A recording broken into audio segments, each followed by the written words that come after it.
Já, velkomin í samstöðuna. Klukkan 8, þá ætlum við að segja fréttir hér og eins og við höfum gert hérna undanfarið frá mánudag til 50. alltaf fréttatími klukkan 8 á samstöðunni. Hjá mér María Lilja, eins og oft áður. Yes. En það eru svona forföll hjá okkur og Atli Þór Fandal stökk í auðan stól og ætlar að hjálpa okkur hérna í kvöld. Takk fyrir það. Og takk fyrir það. Koma. Herðu, við ætlum að byrja á, þetta frá því Mogganum sem kom út á pappír í morgun, Grindaverkina báða bóa, þetta viðtal við utanríkisráðherra. Já. Þetta svona tótt sem að maður, gæti haldið að væri svona liðin, að verða að líta á þjóðarmorðið og Gaza sem svona deilu tveggja vígra aðala, sem það ekki. Nei, þetta eitthvað svona, þetta svona eins og fólk kannski talaði hérna 7. október, kannski svona út október 2023 en það mitt eins og segir þá þetta þessi tími að vera liðin. Það ekki hægt að tala þetta fyrir annað en það sem það nákvæmlega þetta bara þjóðarmorð og það ekki þetta ekki jafn leikur. Ég held að það sé öllum ljóst. Það er önnur frétt úr sama viðtali sem að koma á MBL og var reyndar inn í blaðinu líka, ég held að hún hafi verið á forsíðunni hjá þeim. Það laust gíslana skilyrðislaus krafa, segir Þorgerður Katrín. Já, og þetta kemur út í einhverju framhaldssamtali Þorgerðar við Morgunblaðið út af þessari sömu yfirlýsingu og það sem hún bara kveður fastar að orði í rauninni og það sem áhugavert í þessu þessi krafa þessara hennar og annara ráðherra að Hamas einhvern veginn láti af völdum. Þetta þú veist að hér erum við komið með undirskriftalista einhverja ráðherra úr einhverjum heimslutum og að svona einhver pólitíska afskipti innanlands. Sem það að Ísrael að fremja þjóðarmál á Gaza og Ísrael gerir kröfur það að þeir ætla að taka yfir Gaza, svo ætlar að láta völdin til hendur palestínumanna en það verður að vera stjórnvöld sem að þeir sem að stóða á þjóðarmorðinu setti sig við. Einmitt. Þetta svona þegar maður segir þetta þá meikar þetta eitthvað sens. Eða hvað? Nei, ekki það að ég Já, þannig að þetta náttúrulega krafa sem það ekki bara utanríkisráðherra Íslands sem að setja fram þessa kröfu. Nei, bara Vesturveldin. Krafa sem að meðal annars Ástralir voru að setja þetta fram líka. Já, ég veit ekki hvað að segja þetta. Þú veist, á einum staði þetta svolítið svona ósmekklegt að vera að segja það er krafa okkar að þessir aðilar taki ekki þátt í framtíðarskipan þessa lands. Það Palestína sé ekki sjálfstæð, geti ekki valið sér sjálfstjórnvöld. Já, en svo kannski sem brot á alþjóðalögum. Já, en svo kannski líka hitt að það kannski ekki einfalt mál og menn myndi halda að stilla til friðar þó þetta sé ekki jafn þetta séu ekki jafnir aðilar keppa, þannig að það kannski því miður nauðsynlegt að setja fram einhverja svona stöðutöku til þess að báðir aðilar séu tilbúnir til þess að Ísrael sem að fremja þjóðarmorðið, að þau geti sætt sig við að hætta við það. Já, það stundum þannig í þessum aðstæðum að maður þarf að hvernig Ísrael gengur fremja þjóðarmorð, drepur bara meðan við erum að tala bara nokkra. Drápuðu hellingi í morgun og munu drepa ennþá meira í nótt til þess að verið friður og þá verður þau að fá eiginlega sitt út úr þessu. Ég meina ekki það afstæðan til Rússlands. Já, en þú veist, það sem ég er að segja að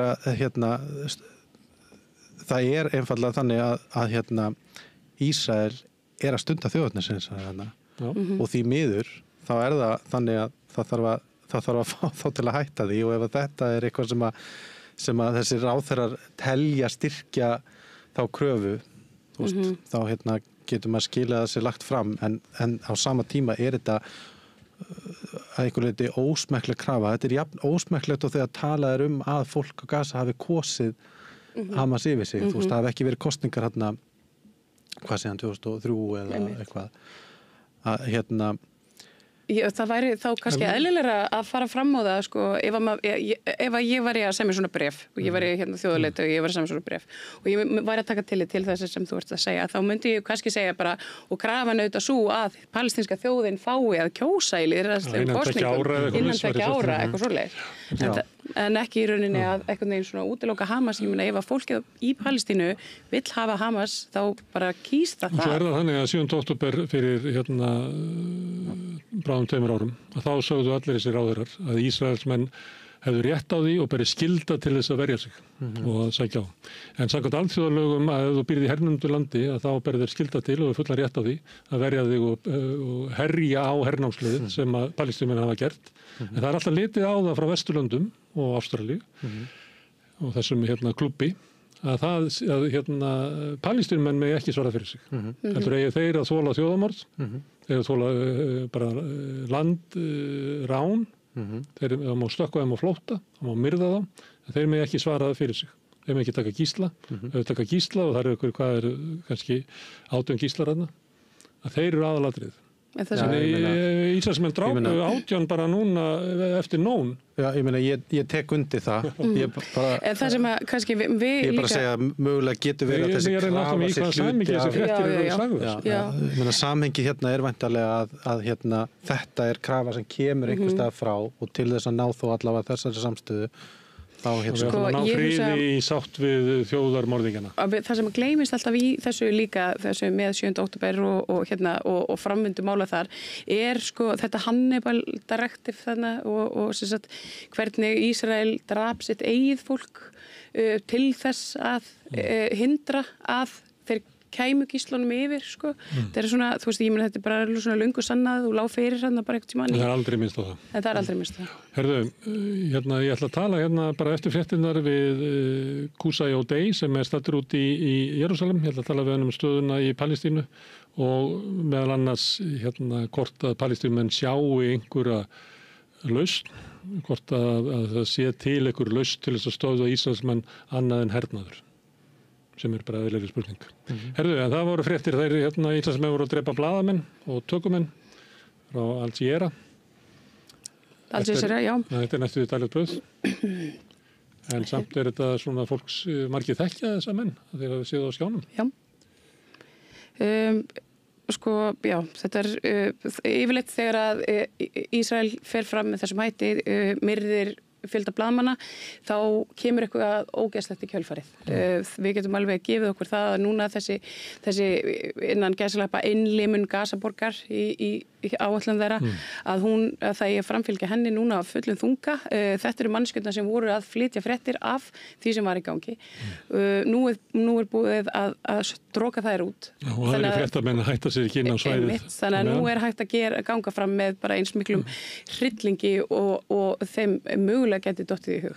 Og þetta er ekki þín spásókn, þetta er eins og það hefur verið hingað til. Já. Og það er algjörlega augljóst að Ísraelar hafa systematist targetað fréttamenn. Og þeir segja það núna. Og ég meina þeir segja það bara núna. Þeir segja að þeir séu bara Hamas-liðar. Já. Þú getur drepið alla ef það er nógu gild rök, ef þú segir þessi Hamas-liði. Já, og rökin eiga að vera þau að einn þeirra hafi verið að vinna á upplýsingasviði Hamas eða eitthvað.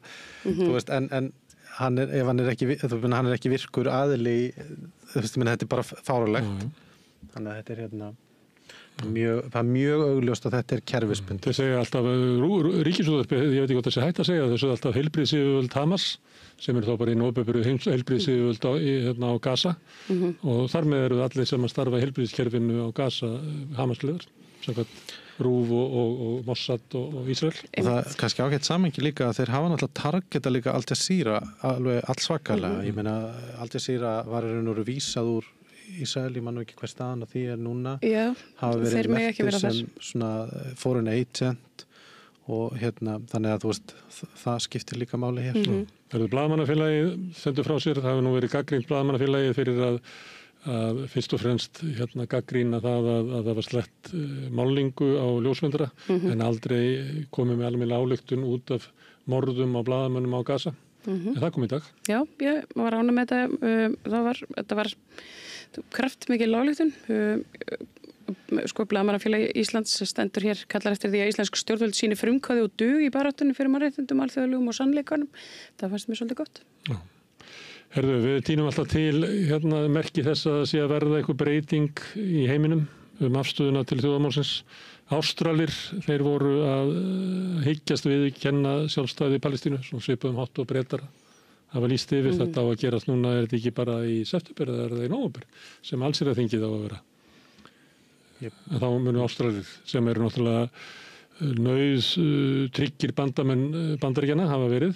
Það reyndar svolítið slitnað upp á milli núna vegna þess að hvernig Trump hegðar sér í utanríkismálum og Ástralir finnast til svona ákveðins óöryggis að Bandaríkjamenn muni ekki verja þá í hverju sem þannig að þeir þurfu að skapa eitthvað frið við sína nágranna sem Indonesia og Kína og önnur lönd sem en þetta komið og það sem kannski...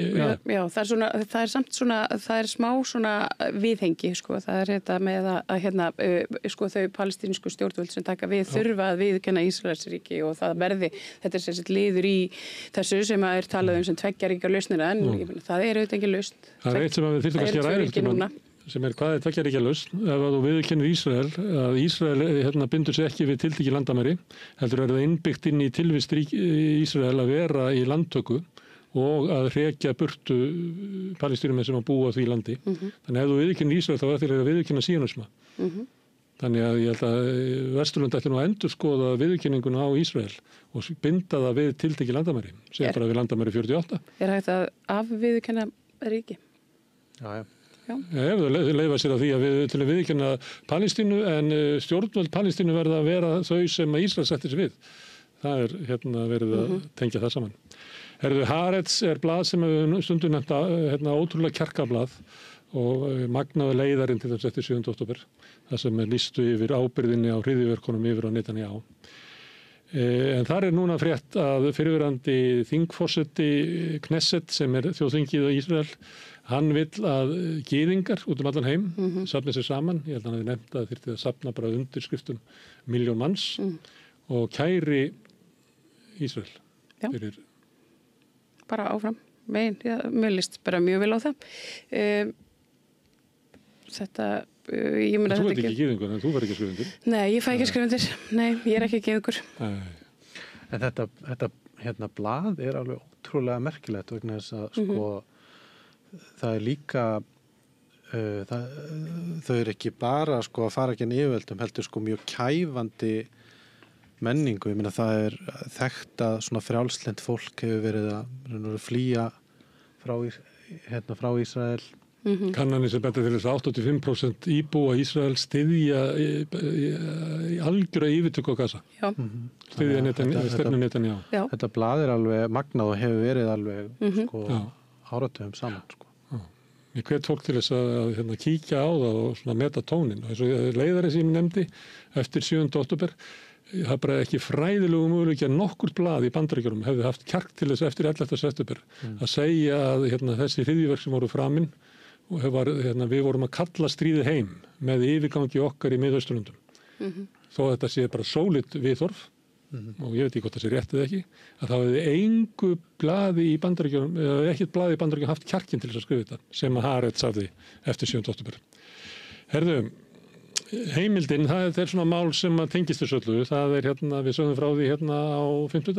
eða hvenær voru það síðast? Jú, 50. Þá voru að ræða að púaður niður ísraelskur fræðimaður sem ætlaði að halda erindi gervigreind í þjóðminjasafninu og eftir 20 mínútur þá var að gefist upp og flautað af. Það hefur verið svona umræð þetta í samfélaginu en líka svona inn í fræðasamfélaginu og Finnur Delsen sem heimspekingur. Hann skrifaði grein og heimildin þarna birtað upp úr Facebook-status þar sem hann hafnar því að það sé verið að höggva akademísku frelsi. Hann svona byrjar á því að útskýra hvað akademískt frelsi sé. Það hafi ekkert að gera með það að fá að tala fyrir fullum sal. Það er ekki það að við tali að þá er þú að þegja. Ég meit eitthvað svona, það heldur að meira frelsi til rannsókna og annað slíkt. Og ég að gagnrýna þína rannsóknir. Já, en þetta er auðvitað ótrúlegasta mál og einhvern veginn skrítið að það skuli verið orðið að þessari þungamiðju í íslenskri fjölmiðla umfjöllun Gaza einhvern veginn, en það er auðvitað engin tilviljun að það var þessi ísraelski fræðamaður var hér og bauðst til þess að halda þennan fund og einhverjir svona hlaupa upp til hand og fóta til þess að fá undir hann sal.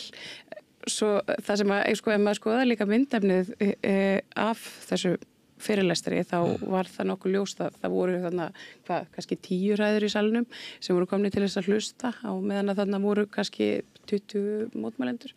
Þannig að það er svona augljóst hver vilji. Unnið þetta á bara meirihlutanum? Já, ég myndi segja það. Þetta hefur verið bara nokkuð lýðræðislegt. Það er náttúrulega, hefur komið í ljós og hefur verið dregið fram að þessi maður, hann var yfir háskóla og var að hvetja nemendur sem höfðu gengt herþjónustu að fara aftur og var að safna peningum til þess að getur gert það, að þau getur farið og tekið þátt í þjóðamorðinu og Gaza á þess að verða fyrir fjárhagslegum skaða. Þannig hann er einhver leiti svona hvatamaður. En svo situr það eftir, segjum að því vorum að tala um Haaretz og ástandið í Ísrael. Það liggur á okkur, bara sem borgurum í heiminum og okkar stjórnvöldum, að gera allt sem í okkar valdi stendur og þeirra valdi stendur til þess að koma í veg fyrir þjóðamorð. Og það á líka við fólk sem býr í Ísrael. Og það er skylda sem er á alla. Þannig að maður gæti sagt þess svo að ef þú ert ekki virkur í andstöðinu við þjóðamorðið, að þá ertu meðsökur. Já, það er bara þannig. Já.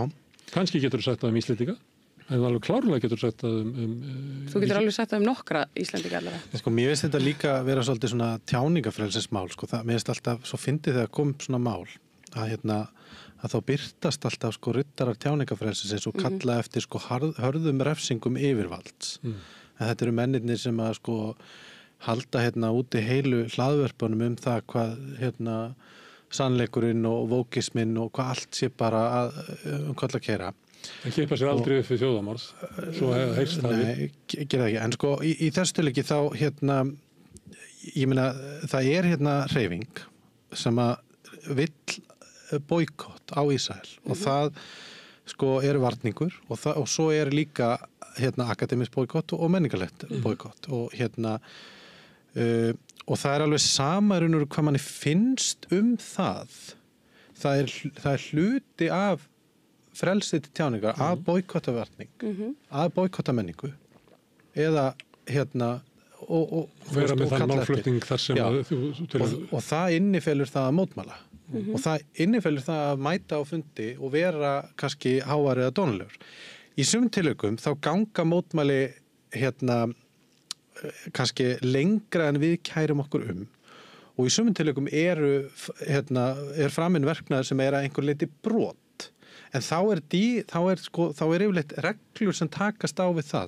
Það til dæmis er alveg spurning, mögulega hefði háskólinn alveg geta vísa mótmælendum úr salnum. Það verið bara með securitas kallað og borðið það út. Og það er örugglega verið gagnrýnt, en það er bara eitthvað sem má. Eitthvað sem Hannes gerði einhverju áður, hálfu ára áður. Já, og mér finnst hann, Finnur gera þetta bara mjög vel þegar hann fer yfir þetta, því þetta er bara svo fáránlegu málflutningu, að fólki sem að þykist vera verja tjáningafrelsið er núna að kalla eftir því að yfirvald þar sé að vinnuveitandi stoppi þessa stemmingu og refsi einhverjum fyrir að hafa tekið þátt í mótmælum. En þetta er náttúrulega bara, ég meina þeir afhjúpa sig alltaf bara fasistarnir, þetta er bara kjánalegt. Í raunverulega ætti málfrelsið að verja mig þar sem ég verið að halda þið fram að það ætti að stöðva allt málfrelsi. Já, í raun og veru það sem að skekkjan í þessu þú ert að segja er að þessir menn sem að stíga fram er ofta að segja að það er ekki að verja málfrelsi þeirra sem vilja takmarka málfrelsi. Já, þeir minn alltaf bara það sé heilagt. Já, ég meina þeir búa til alls konar hugmyndir margir af þessum strákum en þetta snýst nú yfirleitt það að þeir vilja ekki verja tjáningafrelsi þeirra sem eru ósammála. Ég meina, ég get nefnt dæmi að var alveg fáránleg grein í DFF eftir hann Björn Jón sem að heitir vestrænt sjálfshattur, þar sem hann einmitt kemur inn á þetta og þetta er einhver ofboðslega innblásið vestræn gildi og frelsi og tjáningafrelsið og svona tolerans og allt þetta og svo nefnir hann það sem dæmi þýskan blaðamann sem að er svo hneykslaður yfir því að einhverjir innflytjendur þarna í Þýskalandi hafi skýrt barnið sitt eftir einhverjum Hamasliða. Og sá maður vill að þeim sé vísa úr landi og maður hugsa bara ég meina sko, ef þessi hugmyndu vestræn gildi sem fín og það mátt að deila það hvort það sé vestrænt eða ekki, sko, en sérst, frelsi og tolerans fyrir mótmælum annara og fyrir því að stundum sko, sé fólk að mótmæla með hætti sem ekki þér að skapi og þá séu bara ákveðin viðurlög við því sem bara að þú ert fjarlægur eða þú getur verið sektar eða þú tekin í skýrslutöku. Nei, sko, að krafan einhvern veginn sko að við rífum þessa fjölskyldu upp og þá þetta barn sem að fekk rangt nafn, köstum þau úr landi og Þannig Solstíð talar stundum þetta svona sjálfsættur að þeir sem eru á móti þjóðarmorðinu hati vestræna menningu og það sé hluti af því að vera tilheyra Vesturlöndum, að styðja Vesturlönd og þar með Ísrael í þjóðarmorði. Við höfum að standa með okkar liði. Já, en það náttúrulega ekki til fólk sem hatar vestrænt lýðræði jafn mikið og menn sem að hópast í skildi Íslands eða... Það verður náttúrulega verið að vinna gegn öllu sem að við myndum vilja að væri hér í okkar heimsluta, það að styðja þjóðarmorð. Þannig þetta mála svolítið merkilegt líka bara út frá því, sko. Maður þarf að hafa þolinmæði fyrir mótmælum sem að hugsanlega eru ekki þér að skapi.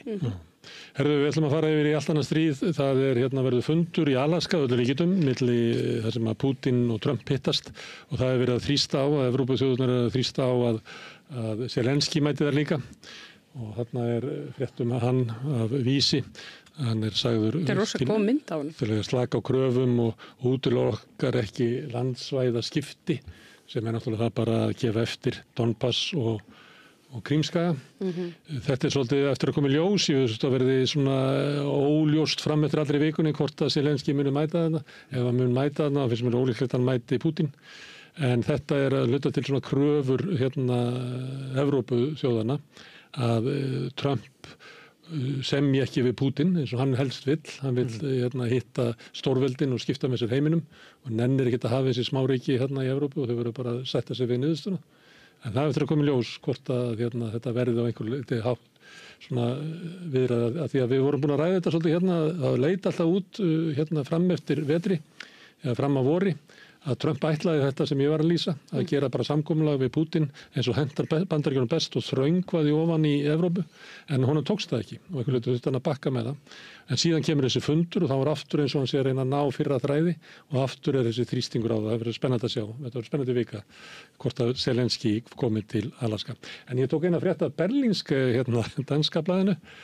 Þar þetta frétt það vopnasýning í Danmörku hefur aldrei verið meiri áhugi og fyrirsögnin einhvern veginn að það sé öllum ljóst hvar peningarnir liggja. Þeir eru í vopnaframleiðslu og þessum svona rosa stemming í vopnasýningunni í Danmörku. Þar talaði það að sko, verðgildi vopna eykst eftir því sem þau hafa verið notuð og drepið fleiri og Gaza hefur verið svona tilraunasvæði fyrir vopnaframleiðendur sem hafa verið með sko, hinnar ýmsu flugar og sprengi og dróna og fyrir vikið þá þetta bara svona fylgifiskur þess. Og Úkraína hefur breytt einhver leyti hernaði með öllum þessum drónum og það hægt að veikja loftvarnir með því að setja ódýra dróna og dýrt loftvarnakerfi sem að einhverju rússum að takast.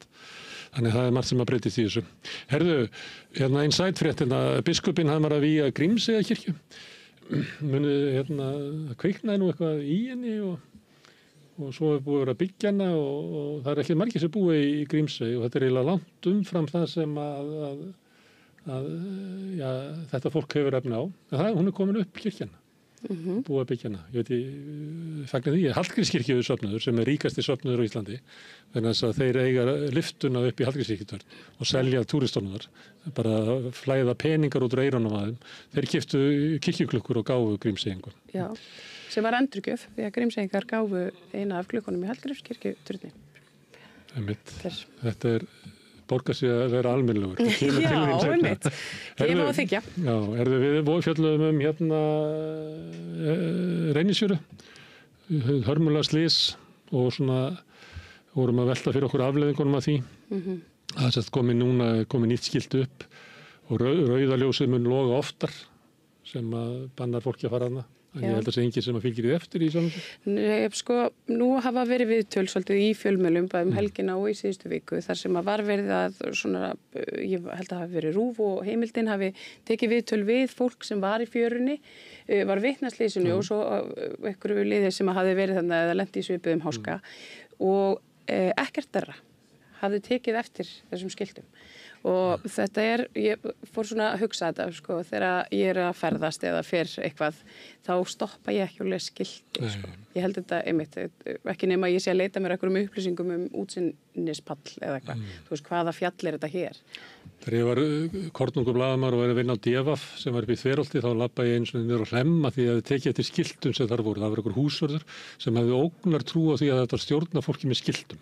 Og það var svona bannað að borða ís, passi ykkur ef það er hált og ég tók mynda þessu, ég held að það verið 16 skilti sem ég hefði eitthvað svona tilfinninguna að engi væri að lesa, en ég held að sé svolítið ofmat á því hvað er þetta að stýra miklu með skiltum. Fólk gerir yfirleitt það sem að þú svona, beinir því til þess að gera. Já. Herðu, talandi um skilti, það var hérna frétt um skilti. Það sem er mynda manni sem var hann er hommi en ekki hinsegin. Hann er í svona átaki og fór í hérna gleðigönguna á hinsegin dögum til þess að koma þessu yfirlýsingu. Því hann er ósattur við að hinsegin fólk hafi eiginlega rænt hérna frelsisbaráttu samkynhneigðra. Stórglæsileg barátta samkynhneigðra og sem að við ættum að vera stoltir af, segir hann líklega. En síðan komið svona alls konar hinsegin fólk og þykist eiga þessa baráttu og ég er bara orðin hálfgerða utanveltu þarna og er með einn með skilti í gleðigöngunni. Og það vakti ekki gleði og hann var svona ítt í burtu og sagt að hunskast heim. Það væri allega að vera vinir hann í þessari göngu en hann vildi gera vinur. Nei, það fylgdi ekki fréttinni eða sögunni að hinum einu á skiltuna stóð eitthvað að hérna, það sem hann var að líka transfólki við hérna bara svona blackface eða eitthvað svona. Já. Það var eitthvað svona mjög skrítið. Það náttúrulega hommar sem eru hérna móti trans, það til. Já, það eru til. Sko, þetta er náttúrulega hinsegin gleðiganga, þannig að það er svolítið fyndið að hérna, það er svona nokkrir hlutir í þessu, sko. Hann vitnar til dæmis í það að hann hafi fengið þessa hugmynd frá honum hérna, Fred Sargent, sem er hérna maður sem tók þátt í hérna Stonewall uppreisnunum á sín tíma og er svona einn af stofnendum hérna Pride. Hefur svolítið verið í antitransisma undanfarin ár. Hann gerði þetta sama í göngu 2023 eða 2022 og fekk sko mjög svona neikvæð viðbrögð. Þannig að þetta er svona Þú voru þannig málfrelsi á þann, hvað með málfrelsi sem? Já, ég ætla að segja sko, þetta er nefnilega gott fyrir tjáningafrelsi sko, þarna ertu með sko mann sem ákveður að fara í hinsegin gönguna og getur ekki sagt bara ég er hommi, heldur þarf hann að segja ég er ekki það sem við erum að fagna hér. Svo er bara einhver í vantrúmæti í Hallgrímskirkju á aðfokadagsmessuna og segir að þú veist þetta sé legasaga. Já, Jesú fættist ekkert í dag, hann á ekki afmæli í dag. Og þarna eru sko þúsundir manns samankomin sem að fagna einhverju einu sko, og maðurinn hérna sleppur frá þessu að þér virðist nokkuð vel, en hafði þó fengið einhvers konar pushback. Sko. Sem hann var sækjast eftir. Hann hafði fengið einhvers konar gagnrýni og vissulega var skiltið hans hérna beglað. Og þarna kemur aftur sko að hérna þetta sem gerist, hann fær umfjöllunum þetta í fjölmiðlum, hann er algjörlega gáttaður á því að hafa geta mætti hinsegin gönguna og fólk hafi verið ósátt við að hann væri sko ekki bara með ég er hommi, heldur ekki hinsegin. Þú veist, hann mætir þetta gaggirt, þú veist, þetta er eins og að mæta bara, þú veist, hérna sem valsmaður í, hérna, á mótmæli hjá KR eða eitthvað sko. En eftir þetta þá er hann víkingur á leik Bröndby. Já, eða eitthvað, já. Eftir þetta þá er hann sko heilla húfi. Hann getur tjáð um þetta í fjölmiðlum. Hann getur leitað til lögreglu. Þú veist, þetta er bara maður að nýta sitt tjáningafrelsi og það eina sem gerðist. Og hinir sem ítunum í burtu er að líka gera það. Já, og ég get svo sem ekki alveg sagt til hvort hann hafi ítt mjög harkalega. Þú mátt segja við eitthvað, hérna, góði fokkaðir. Já, ég meina það má og hérna, en ég er að segja, skilur, hann hefur getað nýtt sér allar leiðir. Þannig að líklega er hér að ræða bara að tjáningafrelsi tveggja aðila eða eins aðila versus þúsundir aðila, þú veist, það varði ykkur svona árekstur þarna á milli, allir sluppu nokkuð vel frá þessu og eitt skilti beglað og nú þetta að fara hérna réttu leið í kerfinu og þessu manni verður ekki hótað af þingmanni að vera að vísa á landi til dæmis. Þannig að ég myndi segja að þetta væri bara stórkostlegur sigur fyrir tjáningarfrelsi en þessi maður mætti hafa það í huga eins og allir sem hafa sig svona að þegar þeir sem hata transfólkið eru búnir að ná að slátra því algjörlega, þá kemur á okkur hinum næst og þá mun enginn segja, nei, ekki hann var svona góður hommi, þannig að leyfum honum að vera með. Nei, það var ekki þannig. Herðu, hérna koma eiginlega fastu liðir hjá okkur, það eru Mr. Trump. Það er ein frétt úr Viðskiptablaðinu að stjórnvöld fá 15% hlut í sölu örgjörfa til Kína. Þetta eru risafyrirtæki sem að búa til bestu örgjörfan í heimi sem eru notaði til þess að knýja áfram gervigrind og þau bannaði að stunda viðskipti við Kína en þeir megi stunda viðskipti við Kína ef að 15% af hagnaðinum rennur í ríkissjóð. Þetta er náttúrulega ótrúlega sérstakt og ég held að þetta sé bara hafa ekki gerst áður í sögunni. Margt annað sem ekki gerst áður í sögunni, næsta frétt er að Bandaríkjafurstofnun ætlar að hreinsa út heimilislausa í Washington, þetta eru 100 sem gerst í sögunni áður. Að hreinsa borgirnar af óæskilegu fólki og flytta upp í sveit, þetta var flutt á svona hæli og getur verið fátækrahæli, geðveikrahæli eða þú veist fangelsi eða drykkjumannahæli og guð maður vita hvað.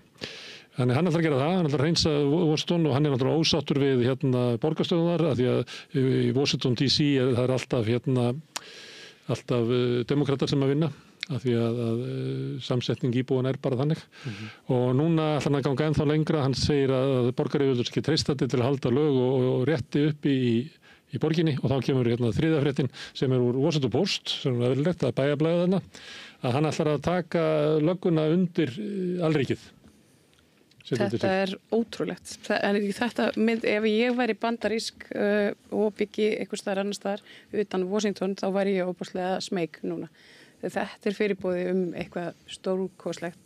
Við höfum séð þetta gerast í okkar heimsluta fyrir 80 árum. Við höfum líka séð þetta í svona minna mæli eða einhverju mæli og líklega finnst mér eins og að Trump sé að taka Erdogan og Orbán og lög og rétt í Pólandi bara að setja fyrirmyndar. Það er að koma að náðu lýðræðslegri stöðu og bara brjóta niður. Þetta er náttúrulega bara eins og í handbók, Ég meina, þetta er það sem hann hótaði að gera hérna í Kaliforníu og gerði það einhverju leyti að senda inn, hann er að rjúfa þessi mörk, Það er líka svolítið merkild í þessu að þá virðast til dæmis yfirvöld í Washington ekkert bara hafa vita neitt, bara þú veist, það var ekkert búið að eiga eitthvað samtal að þetta vera að gerast, þetta er ekki að beiðinni þeirra, þetta kom þeim algjörlega í opna skjöldu. Það sé mikið heimilislausu fólki, en það er hluti af niðurbróti heilbrigðisþjónustu í Bandaríkjunum. Það er náttúrulega 20% þjóðarinnar sem að búa við þær aðstæður að hafa ekkert aðgengi að heilbrigðisþjónustu. Það eru geðsjúkdómar og vímuefnasjúkdómar og fleira sem að brýtur fólk niður til fátæktar, þannig að það hefur ekkert aðgengi að neinni heilbrigðisþjónustu. Þannig að það í Washington, eins og víða, það er nú sagt til hans í San Francisco að auðkýfingarnir úr Silicon Valley klofi yfir heimilislausa til þess að komast inn á Michelin-staðina. Þannig að þetta er út öll Bandaríki óheyrilegt magn af heimilislausu fólki. Og hann til að vera lögleysu sem er svolítið sérstakt. Já.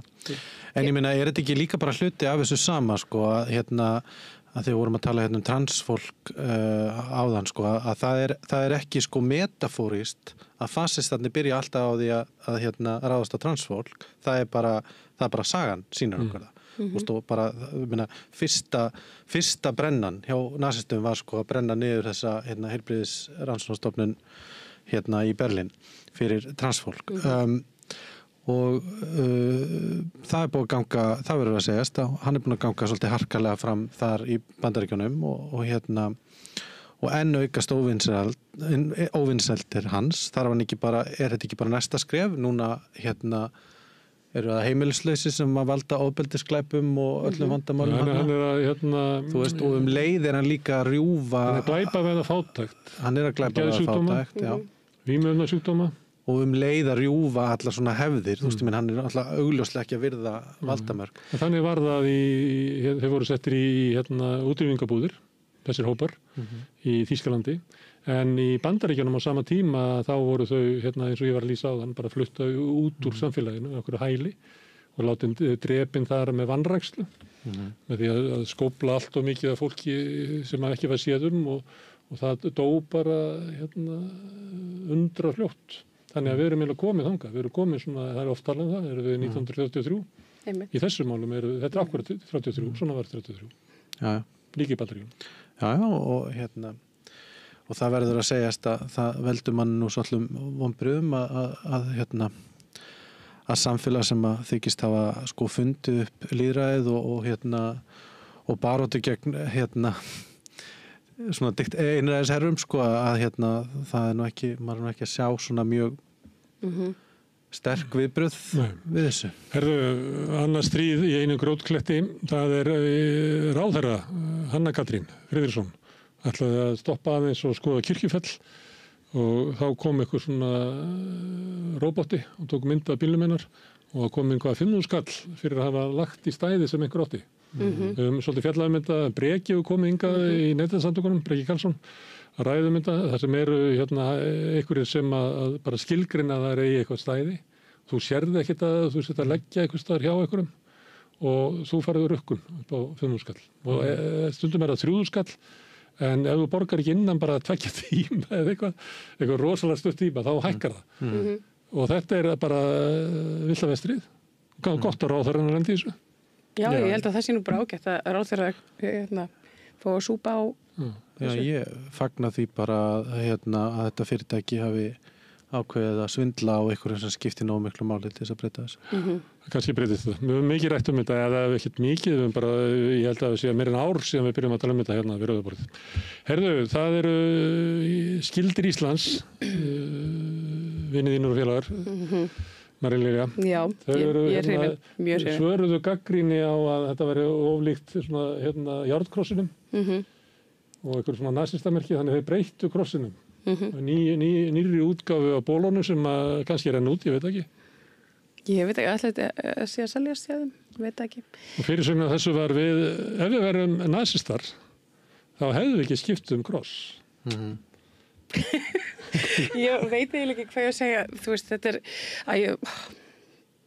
sko, mér langar svo að þeir séu í þessu einhvern veginn af einhverju svona heilum hug og umhyggju fyrir konum og börnum. Viltu það samt í alveg að menn séu bara einhvern veginn í heilum hug að ganga göttuna? Já, mér langar bara það séu bara einhverju svona pappakallar sem eru bara eitthvað svona kósí og næs og eru bara eitthvað einmitt, má ég halda á þér hárinu ungar kona þegar má með þú ælir eða eitthvað svona. En þetta er ekki það. Þetta snýst ekkert það, þetta er auðvitað hópur sem spratt upp úr þessu Ísland þvert á flokka sem er bara rasistar þvert á flokka og bara þau ganga á einhverju upplýsingaóreiðu og alveg svona brjálæðislegum rángfærslum bara útlendinga í íslensku samfélagi. Herðu, leið og fréttin koma þá byrtust myndir á Facebook, ég held ég að tekja hana. Það sem að einn þeirra sem að stofna þetta tók þátt í þessu upphafi bara með svolítið nasistarlegan ból. Akkurat. En það skal nú tekið fram að þetta er hann Kristján Halldór Jensson sem að sagði þessu úr hópnum þess að það kom nú óvart þegar þeir byrtust fyrst þarna í Labben bæinn. Þetta var svona ákveðin óvild sem urðu fyrir. Já. Og það var líka verið að draga fortíð þeirra fram, þar sem þeir voru margir dæmdir fyrir alvarlega glæpi og ofbeldisbrot. Já. Þannig hann ákveða að yfirgefa hópinn, en ég veit ekki hvort hann sé komin inn aftur. Sko, ég veit að það er ekki sniðugt að hlæja af nasistum, sko. Þeir eru alltaf svolítið fyndnir til að byrja með, en svo verða þeir mjög hættulegir. Svo verða þeir hættulegir, ég nefnilega sammála þessu. Þetta er ótrúlega, þetta er bara svo kjánalegt að það er erfitt að taka þetta mjög alvarlega, sko. En sko, þetta eru einhverjir pjakkar sem að sko standa... Pjakkar, þetta eru menn sem er búin að vera í ræktinni í árum saman. Einhverjir gaurar á, ég held að segja... Það getur jafnat að þig? Já, ég held að segja á mínum aldrei. Þetta eru einhverjir svona menn sem að sko, þú veist, maður veit ekki alveg hvort maður á að faðma þá eða skamma þá, sko, en þeir hafa augljóslega ekki tilfinningarlegan þroska til að taka öðru hvoru. Og ég meina, þú veist, þetta er svo kjánlegt, svo sko, eru þeir í einhverju svona merkjaleik fasismann, sko, en fá svo eitthvað svona smá gagnrýni og þá bara skipta þér út merki. Sko, og einn af stofnendur þessa manna er sko maður sem framdi bankarán sem innflytjandi í öðru landi. Já. Þú veist, það bara skorturinn á. Hann var nú í skipulegum glæpasamtökum og var í gamla daga kallaður Sindri Hellar. Þetta er bara skorturinn á sjálfsvitund er svo mikil að það er bara, þú veist, það getur vel verið að það getur verið einhverjir sætir bánsar sem ganga og rétta fólki í blóm og láta þau líða vel. En þetta er ekki fólk sem að mun gera það. Það er það sem ég vildi óska, sko. En ef við verðum dæmt fyrir skakka sjálfsmynd, að þá verðum við líklega öll inni bara. Já, kannski.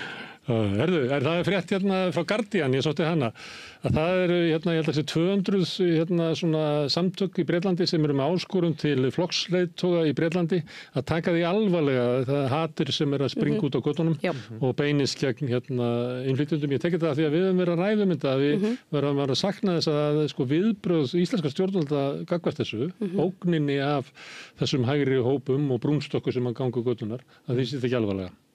Herðu, skilt þessu, það var viðtal við Semu Erlu sem að voru fréttir víða og hún er að lýsa sem að hún hefur nú verið í viðtalum og verið að lýsa þessu, það sem að óþverinn sem að hún fari yfir sig í hver skipti sem að hún eiginlega stígur fram og segir eitthvað er með ólíkindum. Hún hefur leikið það svolítið að birta þetta bara, skila skömminni getur við sagt og að hluta til fjallar þetta viðtal það. Og hvað sko hatrið, menn talaði svolítið minnst þessi léttvægt sko, að það er það ekki sko. Nei. Það er mjög beitt, ákveðið, árásargjarnt og grimmt. Nú þekki ég Semu Erlu vel, hún er vinkona mín og það er, sko ég hef áhyggjur af því hvernig fólk leyfir sér að tala hana og hvernig fólk veitist að henni og hún er kannski hún er kannski bara svona sterk byggðari heldur en ég og svona flestir í kringum hana, en hún svona, þú veist, einmitt, hún birtir þetta bara og ætlar ekki að láta þakka niður í sér sem er auðvitað virðingavert, en fyrir vikið þá erum við öll sem að þykir vænt hana og alltaf ofboðslega hrædd hana, en það er ekkert eðlilegt við það. Hvernig er talað Semu og ég vil bara hvetja þá sem er að horfa eða hlusta að fara í kommentakerfin á Facebook hjá fréttamiðlunum sem að tóku upp þetta viðtal og skoða aðeins hvernig fólk leyfir sér að tala Semu Erlu. Það er nefnilega eiginlega, það er bara sko ætti að vera rannsóknarefni út af fyrir sig. Já. Ef þú verður að segja það sama hún, þá fengir yfir þig gusu, en af því að hún pappina er frá Tyrklandi, þá fær hún sko alveg svona sko 700-falt, já. Og það er nefnilega það merkilega, við erum stöndum í sömu baráttunni og mér leyfist að segja ýmislegt en ekki henni. Þegar þú ert rauðbyrgin. Já, það er þannig. Þetta er svakalegt. Herðu, frétt fyrirsögn dömubindi verði merkt sem einnota, þóttu einhverjum fyndið í Morgunblaðinu þessi frétt. Já, þetta var náttúrulega alls konar dót sem inn í þessari frétt. Já, og ég var að spáði bara hvað rugglar þetta þegar ég lasa frétt, en svo er svolítið merkileg frétt inn í þessu sem er svo að núna verður sko loksins sjávarútvegi skylt að skila 60% af því plasti sem er í veiðarfæranum hjá þeim. Mesta plastmengunin í sjónum er frá sjávarútvegi og hann hefur verið svona svolítið spila eftir öðrum reglum, eiginlega verið undanskilin. Það er hluti þess að mér var svolítið fyndið að leggja þess áherslu sko að dömubindin verði merkt af því það er svo irrelevant sko þetta er sko stór pólitísk frétt ef það er sko virkilega þannig að nú er þið sjávarútvegur neittur til þess að Þetta þykir mér verkilegt. Ég var ekki svona glögg eins og þú, af því ég las bara fyrirsögnina og hugsaði hvað, þú veist, ég þarf að segja fólki það að dömubindin sé bara Það hefur komið fram hjá þeim sem er að hreinsa fjörur að það er bara allt sem er í fjörunni er frá sjávarútveginum. Það eru kassar og það eru svona bobbingar og það eru netadræsur og það er bara allt í fjörunni er frá sjávarútveginum. Þetta er ekki plasturinn. Þannig þeir eru að koma með þetta landi núna, þeir geta ekki bara hendur út í sjó. Ég væntanlega eitthvað svo, ég veit ekki nákvæmlega hvernig þessu er framfylgt sko, en þetta er samt svolítið, þetta er búið að vera svolítið sniðugt, munið eftir því þegar allar konur á landinu voru samfærar að þetta skiptum snirtivörur að því að væri sko örplast í snirtivörunu þeirra og þetta er bara, þú veist, þetta skiptir engu máli í samhengi við sjávarútveg. Þetta er allt Þorsteinn Má að kenna. Herðu, tíminn er að renna frá okkur, eins og maður segir. Og það eru ég var búin að tína til einhverja fréttir að ég ætla að enda á einni segir ónæma veggjalús orðnaða faraldri. Þetta bara svo ógeðsleg mynd fyrir það sem að horfa á í sjónvarpið. Er hún ekki einhvers staðar í svona rúmi eða eitthvað? Jú, þetta eru svona bedbugs. Þetta er mjög ógeðfellt, sko. Já, því mér sýnist það svona á lestri þessara fréttar. Yfir á dauðum húðflugum. Já, og býði svona í rúmgöflum og svo komið þær svona út á nóttinu og býti fólk. En þær eru orðnar ónæmar fyrir eitri og hann talar að hún sé orðin ónæm bara fyrir öllu eitri sem hefur verið notað og framleitt í heiminum, segir myndiræðir. Herðu, við skulum enda í þessu. Hvetningu til þess að fylgjast með fréttunum okkar, það verða næst á morgun klukkan 8. En ég ætla að minna á að samstöðin er til fyrir þann hluta áhorfenda og áhorfenda sem hafa gerst áskrifundur. Ef þú vilt að samstöðin lifi og haldi áfram, hvet ég til þess að gera áskrifandi. Þú ferð þá bara inn á samstöð.is, þann hneppir sem þetta áskrift og framhaldið ætti að liggja í augum uppi. En við ætlum að gera örstutt hlé og svo kem ég hingað aftur og ætla að slá á þráðum til Jerúsalem. Ég heiti Kristinn Sigmundsson og styð samstöðina. Samstöðin er óháð sjónvarpsstöð sem fjallar þjóðfélagsmál á vandaðan og yfirvegaðan hátt. Ég skora á ykkur að styðja hana með því að gerast áskrifendur. Samstöðin er ómissandi. Húnavellir, fullkominn staður fyrir fjölskylduna. Tjaldsvæði með rafmagni, gistiheimili, sundlaug og heitur pottur, líkamsrækt, leiksvæði fyrir börn, sparkvöllur, veiði í Svínavatni, rafmagn, hjólaleiga, morgunverðarhlaðborð, kvöldverðarhlaðborð fyrir hóp og húsbílar eru velkomnir. Allar upplýsingar á hunavellir.is og í síma 861 23 19. hunavellir.is. Samlokubrauð, maltbrauð, tékkneskt brauð, súrdeigsbrauð, brauð ársins, Bernhöfts bakari, íslenskt handverk síðan 1834. Ódýr og öflugur miðill, 40.000 manns sjá eða heyra þætti samstöðvarinnar í hverri viku. Ef þú vilt auglýsa, sendu póst á samstöðin@samstöðin.is.